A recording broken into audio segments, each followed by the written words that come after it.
guys, welcome to Gayatri channel. இந்த வார recipe வந்து மோமோஸ். நம்ம ஒரு நாளுக்கு முன்னாடி பிசைஞ்சு வச்சுக்கணும். இது வந்து மைதா நல்லா பிசைவதற்கு உப்பு கட்டு தண்ணி ஊற்றிக்கணும். கொஞ்சமா ஊற்றணும் கைஸ்.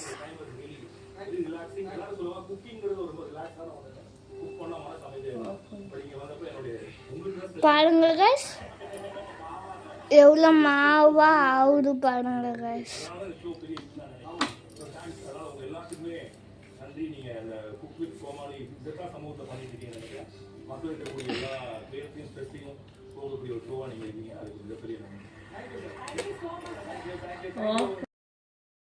வந்து மோமோஸுக்கான மாவு பிசைஞ்சோல்ல அதுக்கான வந்து இது ஸ்டஃபிங். வெங்காயம் நல்லா பெரிய வெங்காயம் 2, இஞ்சி பூண்டு இந்த மாதிரி பொடிசாக கட் பண்ணிக்கணும். மிளகு நசுக்கி வச்சுக்கணும். ஸோ இந்த மாதிரி குட்டி பீசஸாக வந்து கட் பண்ணி வச்சுக்கணும். ஸோ நீங்கள் கடையில் வந்து கைமான்னு சொல்லி கேட்டாலவே அவங்க வந்து பண்ணி கொடுத்துருவாங்க. இது வந்து நான் என்னோடய கையில் கட் பண்ணது இது. ஸோ கடையில் வந்துட்டு உங்களுக்கு பச்சை மோமோஸ் தான் கிடைக்கும். ஸோ எனக்கு வந்து இந்த பச்சையாக சாப்பிட்றது பிடிக்காதுன்றதுனால நான் வந்து ஃப்ரை பண்ணி லைட்டாக கொஞ்சம் ஃப்ரை பண்ணி அதோட ஸ்டஃபிங் பண்ணி செய்வேன். வாங்க இந்த மாதிரி ஒரு தடவை செஞ்சு சாப்பிட்டு பாருங்கள், நல்லா ருசியாக இருக்கும்.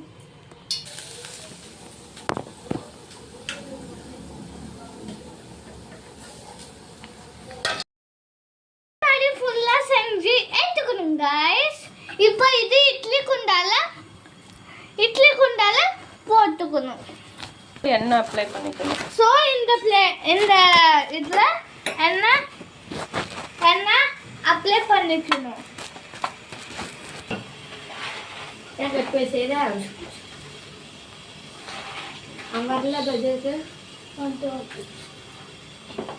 ஸோ இது உள்ள வச்சு ஒரு 20 மினிட்ஸ் வந்து ஸ்டீம் பண்ணி எடுத்துக்கோங்க. ஸோ இந்த மாதிரி வச்சு எடுத்துக்கோங்க. ஸோ மூடி போட்டுக்கோங்க. ஒரு 20 மினிட்ஸ் வந்து இது வந்து ஸ்டீம் ஆகட்டும். வாங்க 20 மினிட்ஸ்க்கு அப்புறமா பார்க்கலாம். நல்லா பாருங்க நல்லா வெந்து இருக்குது. நல்லா சாஃப்டாகவும் இருக்கும் நினைக்கிறாங்க. பாருங்க எவ்வளோ சாஃப்டாக இருக்குது பாருங்க. பார்த்தீங்களா?